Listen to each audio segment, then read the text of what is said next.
humanidade humana tem as suas características próprias, distintivas. E me parece que devemos prestar atenção a isso, mesmo no âmbito deste estudo, deste processo, prestar atenção à nossa idiosincrasia. E não apenas como povo. Digamos, a definição tradicional, clássica de Estado que tem aquelas componentes de território, povo e poder político. E creio que mesmo também neste triângulo, que eu chamaria de triângulo equilátero, território, povo, poder político, a necessidade de termos em conta justamente a nossa idiosincrasia territorial, a nossa idiosincrasia como povo, como demografia, que não é só número, demografia não é só número, e também sobre a nossa concepção de poder. A doutora Margarete Botera, que está a sair, mas eu penso que ela vai te ouvir, falava da gênese genealógica do poder tradicional. Neste momento, não sei se é assim em todo lado. Seu poder tradicional é recebido justamente por via genealógica. Talvez já não seja assim em todo lado. Mas, portanto, é importante nós olharmos para a idiosincrasia nossa como povo em relação mesmo ao poder. E aqui, os estudiosos do comportamento humano, a mim parece que têm uma grande tarefa a desempenhar. Psicólogos, antropólogos, pedagogos, enfim, os estudiosos do comportamento humano, a mim parece que têm mesmo uma grande tarefa a desempenhar. Depois, isto liga-se também à questão da segurança, como o Dr. Leandro disse, levantou. Há a questão das garantias, sobretudo para que os direitos das pessoas não sejam violados por via dos órgãos de segurança, mas também há de se olhar para a segurança, digamos assim, do próprio Estado, nos seus tais três componentes. Isto me parece importante. Só para um exemplo muito simples, nós temos uma geografia de certa maneira complexa. A nossa fronteira territorial é complexa, a nossa fronteira marítima é complexa, a nossa fronteira aérea é complexa. E me parece que isso deve ser analisado com calma, com serenidade, com cuidado, justamente para evitarmos precipitações que não nos têm estado a ajudar em muitos aspectos.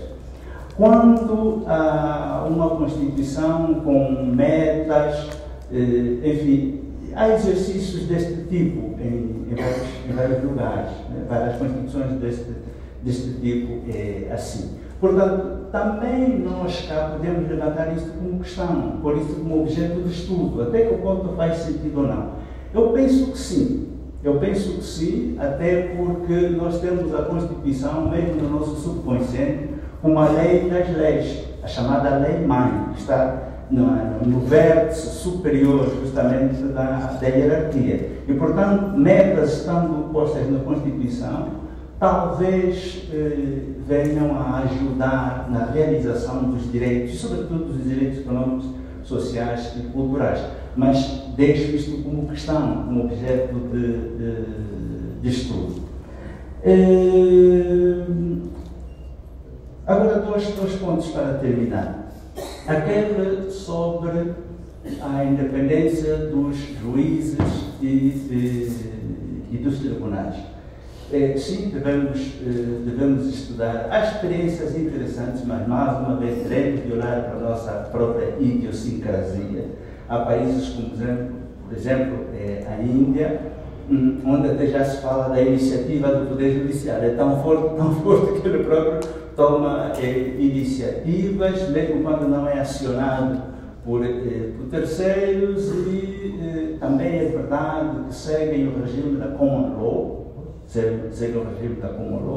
Eu devo dizer que eu próprio estudei nesse regime, portanto, há algumas coisas que me parecem interessantes. E entre nós, em Angola, tendo em conta a nossa idiosincrasia, a nossa maneira de nos vermos, o modo como nós tratamos as questões dos costumes, das práticas dos mais velhos, enfim, o modo como, por exemplo, fica-se com a impressão de que, e a doutora Margarida falou um bocadinho disso, a Constituição formal, vamos dizer, o direito positivo, e depois há o direito comum, o da rua.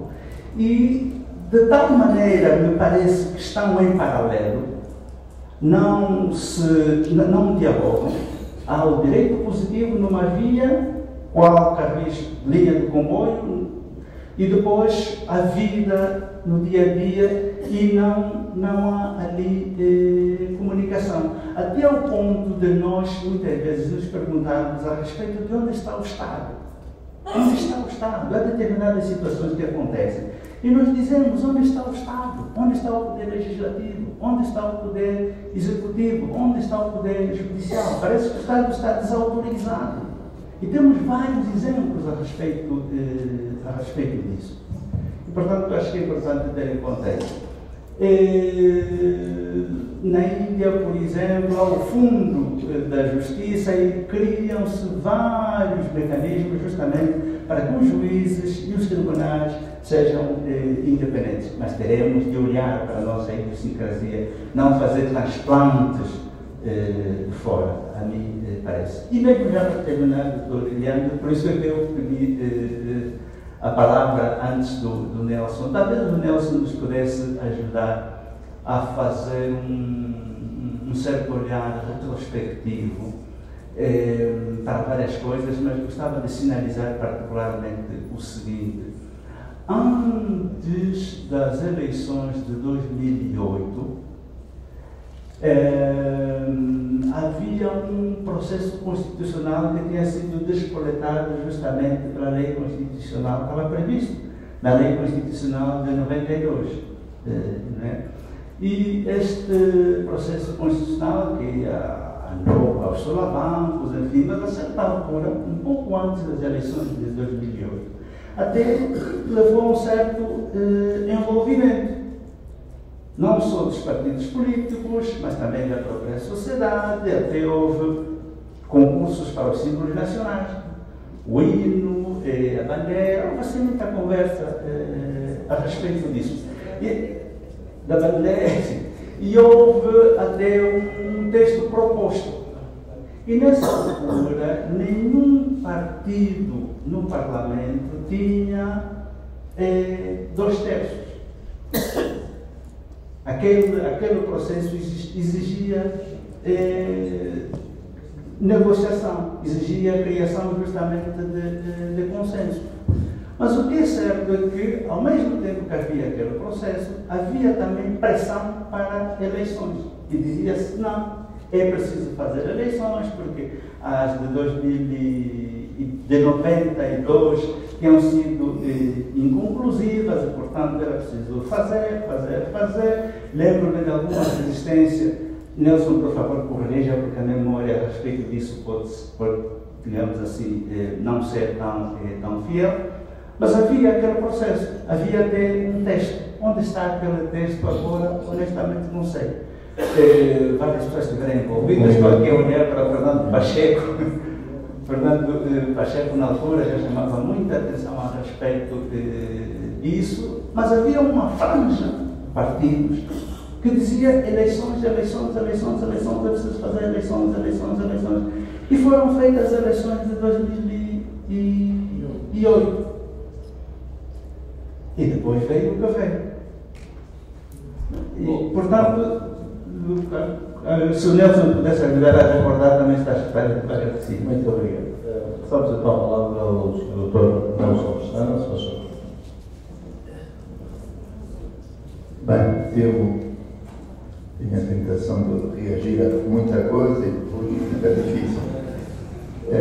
Mas aquilo que o Zeca acaba de dizer é mais uma prova do golpe, porque há um pequeno golpe em relação ao processo constituinte que tinha sido desenvolvido até ali.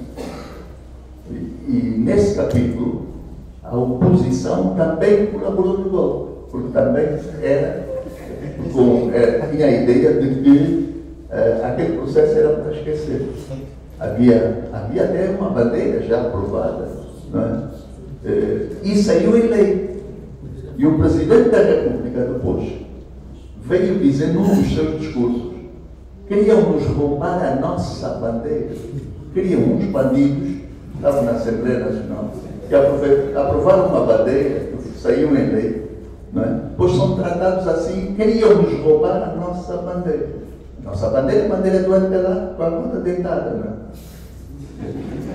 A outra bandeira do Sol e das figuras rupestres do sul de Angola, o governador do Namíbia está aqui, essa bandeira foi inspirada nessas figuras rupestres, por isso simplesmente desapareceu e o chamado processo constituinte voltou a estaca zero. E é justo a observação que o Zeca faz em relação à clarividência e os textos que o Fernando Pacheco escreveu na altura. Ele era da opinião, contra a opinião de alguns partidos e alguns editorialistas, não é, articulistas, que se devia aprovar a Constituição com aquela Assembleia e só depois fazer novas eleições. Não sei se ele estava avisado da monumental fraude que viria, eu acredito que não, acredito no Fernando Pacheco e na sua idoneidade,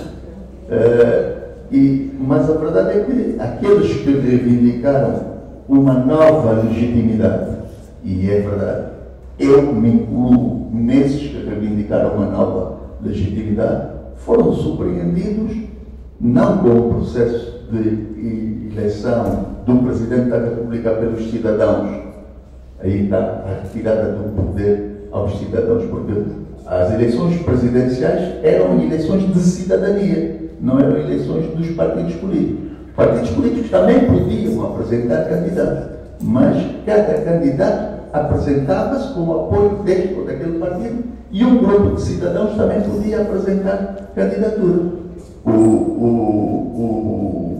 O Daniel Chipenda apresentou-se assim, nesses termos. Bem, isso foi também um recuo e um golpe, sem dúvida nenhuma. Mas a verdade é que os partidos da oposição, é preciso dizer, colaboraram nesse processo. Quando se escreveu a dizer que o processo devia ser retomado lá onde tinha sido parado, eles disseram, não, agora vamos começar tudo do zero. Estranhamente, até ali havia consenso em relação ao sistema semipresidencial. De repente, todos eram presidentes pelo sistema presidencial.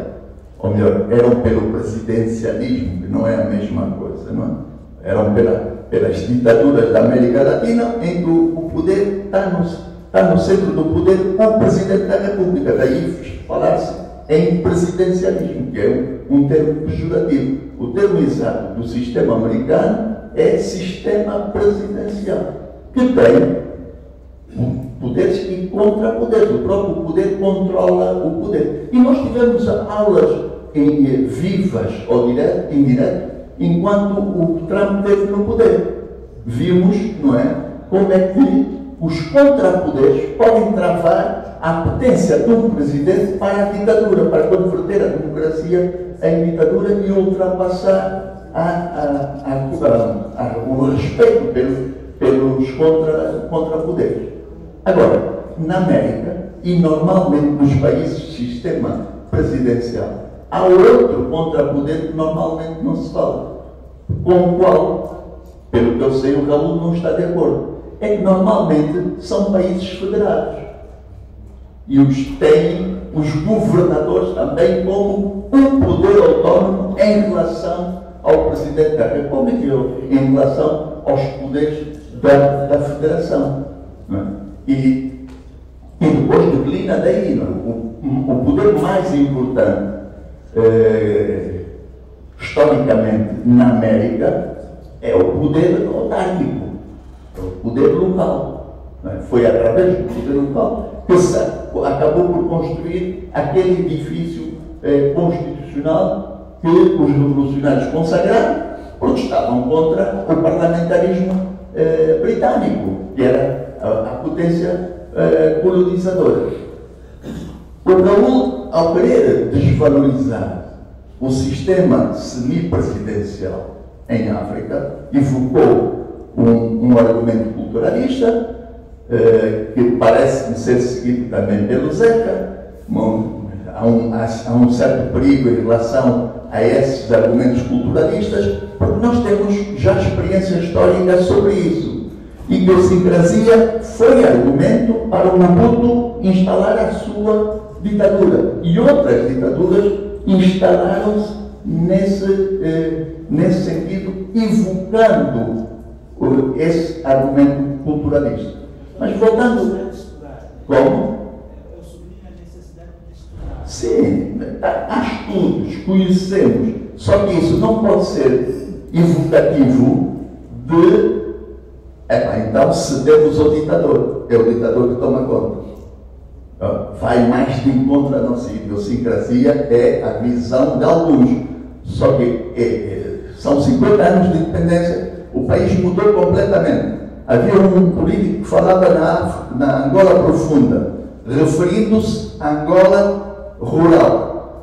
Hoje, 65% da população está nas cidades, no periurbano, não é? Aí é que está a Angola profunda. O resto é que está lá no mundo rural. E por isso há uma mutação social, há uma mutação demográfica, há uma mutação de mentalidades, há uma mutação, há uma aspiração à liberdade que é comum à humanidade. Eu escrevo humanidade aqui com letra maiúscula. Ninguém vai me dizer, porque eu também trabalhei nas comunidades, falei com os obras, falei com populações e não sei o quê. Todas elas aspiram à liberdade. Agora, a forma como se materializa essa liberdade pode ser das mais diversas. Mas voltando ao Raul, estamos aqui, não, estamos à vontade. São 60 anos quase, né? Ou 55 anos que nos conhecemos, estivemos no lar juntos, depois na universidade, enfim. É uma trajetória, cada um no seu caminho, não é? Mas sempre com o devido respeito, como eu disse. Vamos ver que o sistema presidencial funciona em África. Todos aqueles que se dizem sistema presidencial, na verdade, depois descambam em autoritarismo. Utilizam o dito sistema presidencial para impor um outro regime, um outro sistema, que é pré-revolucionário. Ou seja, eles põem-se, ali não há democracia, há ditadura. E na ditadura não há diferença de sistema de governo. Sistema de governo, os vários sistemas, os 3 sistemas de governo que nós conhecemos, é no quadro da democracia. O grande problema aqui, primeiro, que temos que resolver, tem a ver entre democracia e ditadura. Achamos que a ditadura é necessária, como a uma determinada altura em relação ao Zé Eduardo, é uma ditadura, um autoritarismo desenvolvimentista, é preciso para o país, para dar um empurrão, depois abrimos, fazemos a democracia, primeiro enchemos as barrigas, porque a democracia não enchia as barrigas, e depois com o desenvolvimento, perdemos uma coisa e outra. Essa é a verdade. Então temos que nos perguntar, a primeira coisa é, parece-me que aqui não há dúvidas, todos reafirmaram que é no quadro do Estado Democrático de Direito que vamos discutir a Constituição ideal. Mas para o conjunto do debate, é preciso perguntar, a ditadura é para pôr no lixo ou ainda tem utilidade? Isso é que tem que se perguntar, não é? Que o país não pode, de maneira nenhuma, ficar amarrado aos interesses pessoais de uma pessoa, de meia dúzia de pessoas, porque o país precisa de desenvolvimento. E o país, para se desenvolver, precisa de liberdade, precisa de igualdade, precisa de empreendedorismo, precisa de democracia a todos os níveis, desde o Estado Central até ao poder local. Vamos mobilizar as autoridades tradicionais, vamos sim, mas não é para transformá-las no escalão inferior da administração central do Estado. Não é? Tipo cipaios do tempo colonial. Não, é para as libertar e para que elas sejam uma autoridade no quadro da tradição e da convicção e do respeito daqueles que querem a tradição. Temos que dar a liberdade das novas gerações de se rebelarem e dizerem: não quero mais a tradição, eu quero a mesma modernidade. Porque não? E são estes dilemas que nós temos que discutir efetivamente sem nenhum complexo. Queríamos discutir, porque a Margarida colocou muito bem a sua primeira intervenção e agora tentou, na sua segunda intervenção, consolidar essa relação entre o direito, a cultura e, em particular, a cultura do direito e o poder. Quando andamos na faculdade, a nossa convicção era que iríamos sair dali com uma cultura da lei. A lei é para aplicar, a Constituição é para aplicar. Traímos essa consciência, essa cultura da lei, que a universidade, pelo menos no meu tempo, transmitia e permitia.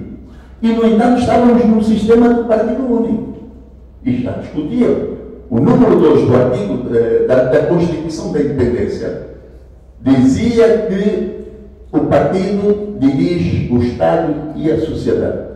E a questão que se colocava na altura, porque havia uns professores que tinham errado a sua vocação, né?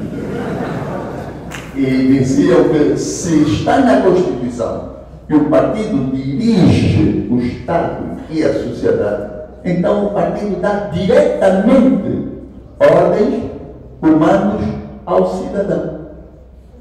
Eu já nessa altura defendia que não. Está na Constituição, sim, mas só no sentido em que, na medida em que a vontade do partido único se transforma em lei, é que se torna vinculativo do cidadão. Até lá, nada disso. Porque eu vi a serem anuladas deliberações em assembleias, porque dois indivíduos do partido se juntaram a um cantinho e depois de terem perdido uma eleição, voltam e dizem: não, aquela deliberação não é nada assim, porque o partido orientou. Então, é essa relação que nós temos que ter. E isso tem que estar na Constituição, mas, de facto, temos que trabalhar muito no sentido de erradicarmos, pelo menos nas novas gerações de juristas, uma cultura da lei, uma cultura do direito, não é? Para incluir também a Constituição, uma cultura da Constituição, independentemente da cor política. É preciso cumprir e fazer cumprir a Constituição, é preciso que a lei cumpra a Constituição nos seus desenvolvimentos, porque falamos aqui do catálogo de liberdades, que é muito bom, está na Constituição, mas depois das leis comuns de 92, saídos da União Multipartidária, de janeiro de 92, lembras? Então, o que aconteceu a partir de 95?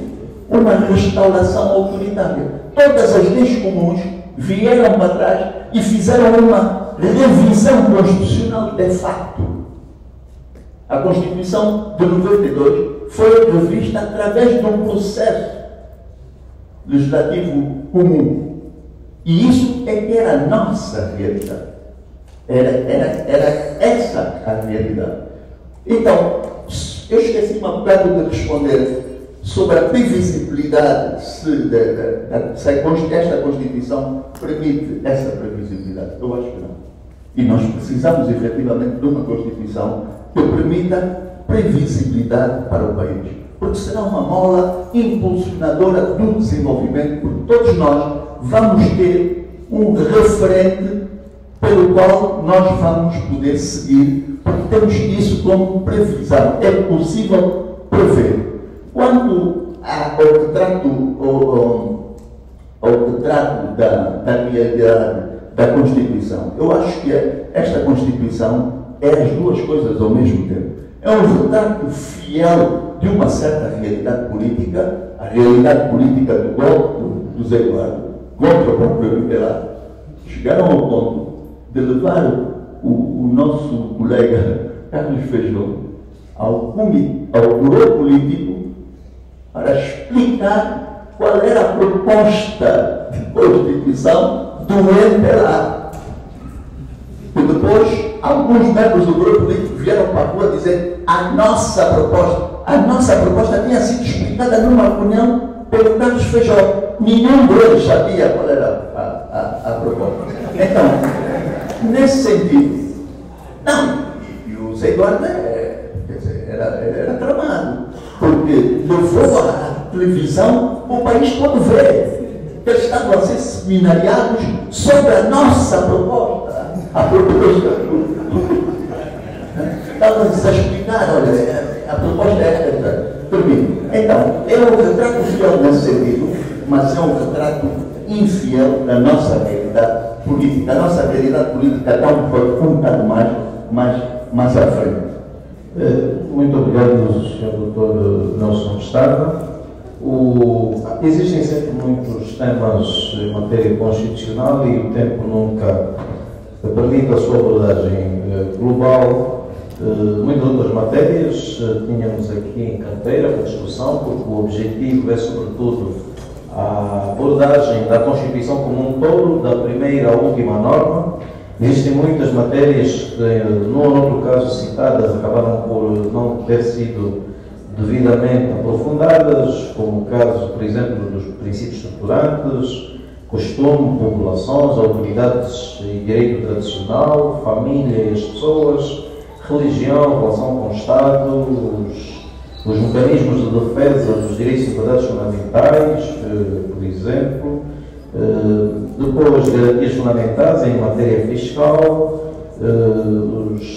a propriedade, a apropriação pública, a expropriação, investimento privado, terra, recursos naturais, bens de domínio público, as próprias tarefas fundamentais, a emergência de novos direitos e realidades socioculturais, a participação na vida pública, o exercício do poder político, multipartidarismo, promoção e defesa da democracia, organização e funcionamento do poder político, a fiscalização parlamentar do executivo, autarquias locais, controle recíproco dos poderes públicos, o controle do acesso, do exercício e cessação de funções públicas nos diversos órgãos do Estado, o regime da revisão constitucional, a participação pública, por exemplo, a nível das associações públicas, e a previsão de novas matérias em sede constitucional. Antes de passarmos para a segunda parte desta sessão, e vai ser muito curta, por causa do avançar da hora, não queremos passar das 19h15. Antes de passarmos para esta segunda parte do projeto universitário, em que medida e que as universidades podem fazer essa colaboração, essa prestação dessa utilidade social, eu perguntava, em forma muito curta, muito objetiva, a cada um dos participantes, se tivessem que apontar uma matéria ou uma norma que precisasse de ser modificada, ou o sentido dessa modificação, ou se for o caso também algo que se diga que está perfeito, não devíamos nunca tentar modificar. Se tivessem de apontar uma matéria do texto constitucional, neste domínio, o que é que recomendariam que conhecesse esta modificação e qual seria o sentido proposto de forma direta? Mas eu queria, por favor, uma palavra muito curta, muito objetiva, 1 minuto, 2 minutos e não mais do que isso. Vou começar. Muito, mas uma comunicação curta, por favor. Vou começar. Posso começar porque me é muito caro. Alô? É uma coisa que me é muito cara e sei que os outros vão propor outras coisas. Há uma coisa na Constituição que está lá no artigo 196, mas não tem nenhum desenvolvimento, nem nenhuma envolvência na vida prática. E isso faz com que a justiça em Angola seja uma balança de prato único. De um lado está o Estado, com o juiz e o procurador, do outro lado está o coitado do cidadão que não tem defesa. a não ser que tenha meios para contratar um advogado. Ou então, que não tenha pudor para fazer uma declaração de pobreza para a ordem dos advogados, mandar um advogado responder que se faça justiça. Né? Porque normalmente os defensores públicos pedem para fazer justiça. Então, a minha proposta é que este artigo tenha um desenvolvimento de tal maneira a criar-se uma instituição paralela ao Ministério Público, com a mesma dignidade. O Ministério Público é o advogado do Estado, a defesa pública é o advogado do cidadão. Obrigado. Muito obrigado, Dr. Nelson. Dr. O meu caso seria mais uma emenda, era para emendar as garantias fundamentais, no caso, acrescer um artigo que nos dissesse explicitamente quais são os mecanismos que os cidadãos teriam à sua disposição para acionar em caso de violação de direitos civis e políticos e depois direitos económicos e sociais, como a desobediência civil, o direito de oposição para os partidos na Assembleia Nacional, porque o direito de oposição, não é? Traz ali uma série de direitos para os partidos na oposição, que demanda também uma série de obrigações para quem não está na oposição, efetivamente. E eu acho que tudo isto possibilitaria ampliar um bocadinho melhor a efetivação da Carta dos Direitos e Liberdades Fundamentais. Obrigado. Antes de apresentar a proposta, peço apenas é que nesse processo de debate e de preparação da proposta de Constituição, a discussão não fica reduzida a juristas. Porque nós, na nossa profissão, temos a ideia de que somos os iluminados, como já disse, que temos resposta para tudo. Não. Nós, obrigatoriamente, devemos incluir na discussão destes processos profissionais de outras áreas, sociólogos, antropólogos, ciência política, enfim, economistas. Nós devemos alargar ao máximo, porque dessa forma nós conseguiremos perceber-nos melhor de quais as outras formas de abordagem das questões. E o jurista depois fica com a função de dar forma jurídica às várias ideias. Relativamente à pergunta em concreto, eu acho que, para além dos aspectos que já se referiu do sistema de governo, que não vou repetir, acho que a parte ligada aos tribunais e ao Poder Judicial devia ser mais cuidada. A forma de eleição ou de designação dos juízes não, do presidente dos tribunais superiores. Porque relativamente ao resto, a lei geral já dizia, hoje, de acordo com a lei,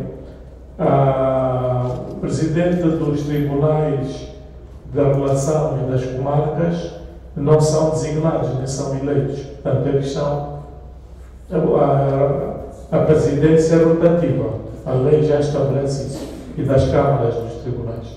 Falta de facto, levarmos essa questão para os presidentes dos tribunais superiores. É isso. Também um minuto. Há de facto várias coisas que foram aqui apontadas, não vou repeti-las. E não vou identificar em particular, digamos assim, alguma norma da Constituição, mas quiçá sublinhar um problema, que é digamos, toda esta questão da lei do poder político. O meu receio é da interpretação subjetiva, da margem da interpretação subjetiva que está aí deixada. Na medida em que, se tivermos uma pessoa de boa vontade, se tivermos uma pessoa de boa vontade, bem intencionada, ela poderá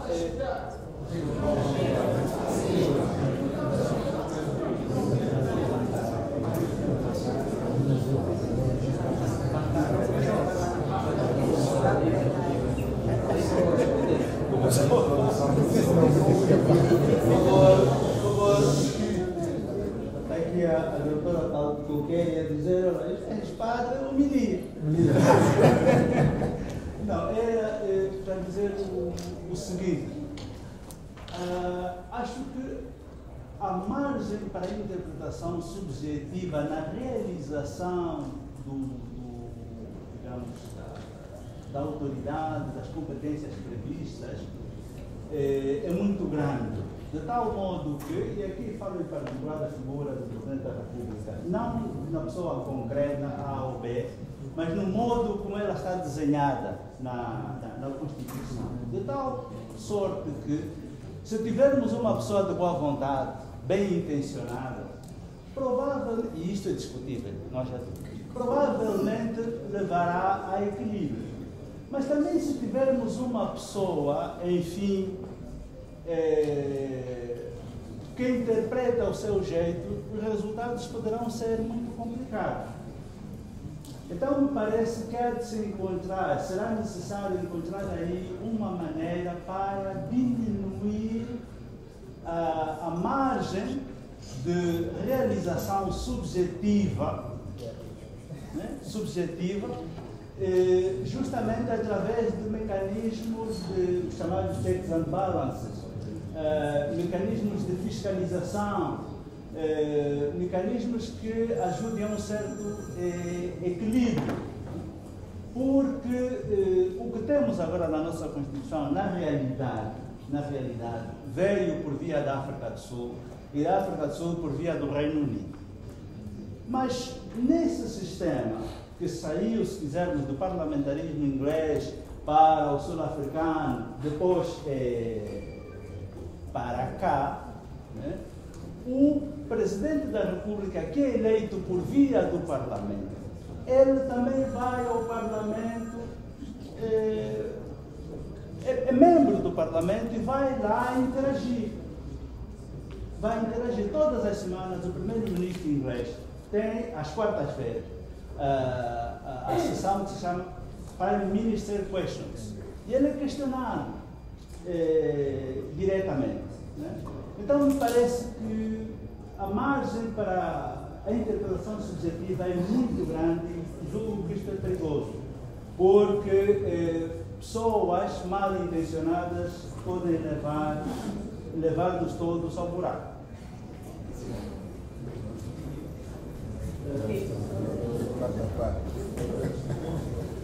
Muito obrigado, Dr. José Samuel. Eu queria, em nome da desculpas, sim, questionar. Não é necessariamente problema exclusivo, simplesmente parece que há oscilações de energia aqui nesta aula. Obrigado novamente